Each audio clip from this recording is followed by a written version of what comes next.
membuat hati berbunga-bunga. Masya Allah. Antum semua pada tersenyum, Masya Allah. Apa nih kira-kira jawabannya nih?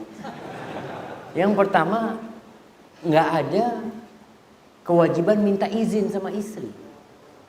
Istri mana yang ngasih izin, jemaah? Kalau ada istri yang ngasih izin itu kita cari tuh yang kayak gitu tuh. Rata-rata istri itu berat memberikan izin memang. Tapi Allah membolehkan seorang suami berpoligami dengan catatan. Engkau bisa berbuat adil. Kalau dia mampu berbuat adil dan dia bisa menjaga hatinya, tidak nanti berat sebelah sehingga mendolimi yang lainnya, tafadhol. Tapi jangan sampai engkau menikah lagi yang ini tenggelam. Ada orang-orang yang tidak mampu untuk nikah lagi. Salah satu ilmu bagi orang yang ingin poligami itu adalah manajemen konflik. Dia harus punya ilmu namanya manajemen konflik. Karena apa? Karena dia sedang membuat konflik ini. Betul. Antum pikir istri-istri Rasul SAW nggak pernah konflik? Ribut mereka. Ribut. Kadang-kadang ribut di depan Rasul SAW. Itu sampai lempar-lemparan kue. Istri Rasul SAW. Pernah Aisyah radhiyallahu taala anha sama Sauda. Aisyah tuh lagi bikin kue. Ngomong Aisyah sama Sauda. Bismillahirrahmanirrahim. Nih kau makan. Jadi dia, enggak, kata dia. Kata Aisyah, kau makan. Ini di depannya ada Rasul SAW. Nabi itu pahanya satu di Aisyah, satunya di Sauda. Lagi ngobrol. Ribut nih Aisyah sama Sauda di tengah Nabi. Akhirnya Aisyah sakit hati, diambil itu adonan, ditaruh di mukanya Sauda. Nabi ini ngelihat di depannya ini. Sauda ngambil lagi, diantemin ke Aisyah. Nabi ketawa aja gitu kan. Kita kalau nggak tahu manajemen konflik, jangan ribut, kata dia. Apaan nih? Pernah Zainab ribut sama Aisyah, Hafsah ribut. Memang harus. Antum kalau nggak punya manajemen konflik, yang ada antum nanti akan menceraikan salah satunya. Karena melihat, aduh ini nggak benar nih. Ini udah ngaji, kata dia, cuma nggak ngerti cara menjadi istri. Enggak, dia memang sedang sakit hati. Maka antum harus belajar hal tersebut. Kalau antum nggak mampu, maka kata Allah, fa in khiftum alla ta'dilu fawahida. Kalau antum takut tidak bisa berbuat adil, cukup satu. Satu di Pontianak. Ya satu, cuma bukan satu di Sintang gitu kan. Nggak, kalau takut nggak bisa berbuat adil, maka satu. Perkara tadi dia merasa istrinya tidak mengizinkan, sulit antum akan mencari istri yang mengizinkan. Tapi kalau antum merasa mampu dan antum bisa menjaga keduanya, tafadhol. Ada orang yang memang tidak mampu. Nafsu tapi nggak mampu. Ada yang semangat seperti gunung. Masya Allah. Tapi apa daya ketika ketemu istrinya, oh iya, afwan, kata dia. Antum nggak mampu, udah cukup satu jamaah. Baik. Jadi memang urusan poligami ini urusan fadl, yang mampu tafadhol. Dengan catatan dia berbuat adil. Dan ingat, yang tidak mampu sabar. Bismillah. Antum jalanin kehidupan antum. Biasanya banyak yang manas-manasin. Ustaz, antum berapa Ustaz? Baru satu Ustaz. Ana belum punya Ustaz. Kadang-kadang ada orang yang suka manas-manasin seperti itu. Yang mampu tafadhol. Biasanya jamaah orang yang suka ngomong ini malah nggak kawin-kawin lagi. Tapi yang ada namanya air tenang menghanyutkan. Nggak ada omongannya sudah 2 istrinya. Ada omongannya sudah 3. Alhamdulillah, doakan mudah-mudahan dia berkah. Yang paling baik di antara kalian adalah yang paling bertakwa kepada Allah Subhanahu wa taala. Hadza wallahu a'lam bissawab. Insyaallah ini pertanyaan yang terakhir. Saya berselisih dengan saudara saya dan saya sudah minta maaf, tapi dia belum memaafkan. Bagaimana sikap saya? Bisa Masya Allah jemaah. Iya. Orang yang hidup di muka bumi ini pasti akan terjadi gesekan antara dia sama temannya. Karena dia bersama-sama di sini. Itu resiko orang yang hidup bersama manusia, akan bergesekan dengan manusia lainnya. Tapi orang yang hidup di tengah hutan, insya Allah dia nggak akan ribut sama manusia.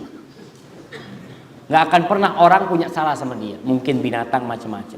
Bagaimana sekarang orang yang hidup di dunia? Rasul SAW mengatakan, "Alladzi yukhalitun nas wa yasbir ala adzahu khairun min alladzi la yukhalitun nas wa la yasbir ala adzahu." Orang yang hidup bergaul sama manusia dan bersabar menghadapi gangguan dari mereka itu lebih baik daripada orang yang hidup menyendiri dan nggak sabar dia diganggu sama manusia. Antum sekarang menyakiti saudara antum, antum sadar, antum minta maaf, itu kewajiban. Antum minta maaf, hak dia memaafkan antum atau tidak? Nggak ada masalah, itu hak dia. Tapi antum sudah minta maaf. Bagi orang yang tidak mau memaafkan, hati-hati. Abu Bakar As-Siddiq pernah sakit hati sama Mistah. Mistah ini kerabatnya Abu Bakar, mungkin sepupunya dia. Yang tiap waktu dikasih santunan sama Abu Bakar As-Siddiq. Dalam kondisi fitnah Aisyah radhiyallahu taala anha, Aisyah difitnah berzina, Mistah termasuk yang ikut menyebarkan fitnah itu. Abu Bakar sakit hati, maka dia bersumpah tidak akan memaafkan Mistah. Dan dia tidak akan memberikan santunan kepada Mistah. Ya namanya orang sakit hati wajar, tapi langsung Allah tegur. Allah katakan, "Falyafu wal yasfahu. Ala tuhibbuna an yaghfirallahu lakum." Hendaklah tuh orang-orang yang sakit hati, hendaklah mereka itu memaafkan dan melupakan kesalahan orang lain. Apa kalian gak suka diampuni sama Allah dosa-dosa kalian? Abu Bakar ketika ditegur langsung dia mengatakan, "Bala ya Allah, pasti. Siapa yang gak mau diampuni sama engkau?" Maka Abu Bakar membayar sumpahnya, membayar kafarah untuk sumpahnya. Maka dia memaafkan Mistah dan kembali memberikan santunan kepada Mistah. Maka bagi orang-orang yang tidak mau memaafkan saudaranya, pada hakikatnya dia menyimpan dendam di dalam hati. Apa gunanya jamaah? Yang namanya dendam itu seperti duri di dalam hati. Antum kalau kaki antum kena duri, kira-kira antum keluarkan apa enggak? Yakin antum jalan enggak enak. Antum akan ke dokter, harus operasi, harus keluar duit, enggak apa-apa keluar duit, yang penting nih duri keluar. Sebagian orang meletakkan duri di dalam hatinya. Sholat dia bawa, tidur dia bawa. Ngelihat temennya yang pernah nyakitin dia, na'udzubillah, nih fulan. Hatinya menjadi sempit ketika bertemu dengan fulan. Jangan ngelihat orangnya, ngelihat sandalnya. Lihat, a'udzubillah dari sini. Dia akan cari jalan lain, gara-gara sandalnya. Masa kebahagiaan antum diambil sama sahib antum? Jangan, maafkan dia, selesai. Pada malam-malam Lailatul Qadar, apa doa antum? Antum mengatakan, Allahumma innaka afun tuhibbul afwa fa'fu anni. Ya Allah, engkau tuh maha pemaaf. Engkau cinta sama maaf, maka maafkan aku. Maka bagi yang tidak mau memaafkan saudara, ingat, engkau minta dimaafkan sama Allah. Terus kenapa engkau tidak memaafkan orang lain? Hadza wallahu a'lam bissawab. Itu yang bisa ana sampaikan pada kesempatan kali ini. Apabila benar yang ana sampaikan itu dari Allah Subhanahu wa taala, kalau ada yang salah dan kurang berkenan, itu dari diri ana pribadi. Tapi sebelum ditutup, Ustaz, ana boleh bertanya Ustaz kepada jemaah, sebutkan 5 keutamaan akhlak yang mulia. Nah, fadhal. 1, mendapatkan surga yang paling tinggi. Apa lagi? Masa cuma 1? Apa? Akan bersandingan dengan Rasul sallallahu alaihi wasallam, akan dekat tempatnya dengan Rasul sallallahu alaihi wasallam. 2, 3. Masya Allah, kasih yang kecil hadiahnya. Baik, 2 udah. Siapa yang mau menyebutkan 4 tambahan? Yang mana yang ini? Baik, fadhal. Dibangunkan rumah di surga. Duduk bermajelis dengan Nabi. Bermajelis sama Nabi tadi. Tempatkan di surga yang paling tinggi. Tempatkan surga yang paling tinggi. Apalagi? Insya Allah akan sederajat dengan orang yang puasa dan bangun. Masya Allah. Ini nambah 1 juga Ustaz. Nggak apa-apa kita kasih hadiah. Sebelahnya, siapa tadi yang mau ngelengkapin? Nggak apa-apa, mau baca nggak apa-apa. Fadhol untuk baca. Kenapa? Haram baginya neraka. Terus?